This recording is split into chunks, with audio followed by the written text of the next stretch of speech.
நம்ம மக்கள் இந்த காணொளியில கேட்கிற நிறைய பேரு இங்க எப்படி உட்கார்ந்துருக்கீங்களோ அதே மாதிரி நிறைய பேரு பல காணொளிகளை கேட்கிறோம். இதுல இருந்து வேற ஏதாவது ஐடியா கிடைச்சு இதுல டெக்னிக் கிடைச்சு ஏதாவது தியானத்துல முன்னேற மாட்டோமான்னு ஒரு 25% 30% பேர் பாக்குறாங்க.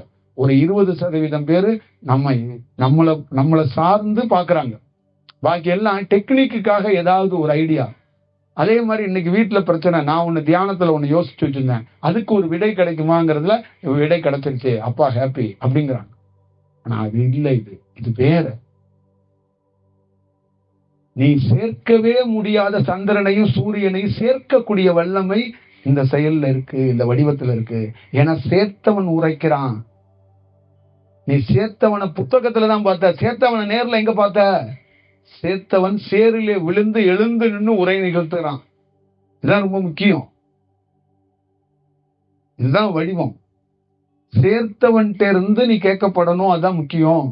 தியானம்ங்கிறது குருங்கிறது எவன் இதை சேர்க்கிறானோ, எவன் இதை சேர்த்தானோ அவனிடம் இருந்தே பெறப்படணும், அவனிடம் இருந்தே கேட்கப்படணும். இதான் ரொம்ப ரொம்ப முக்கியமான வடிவம்.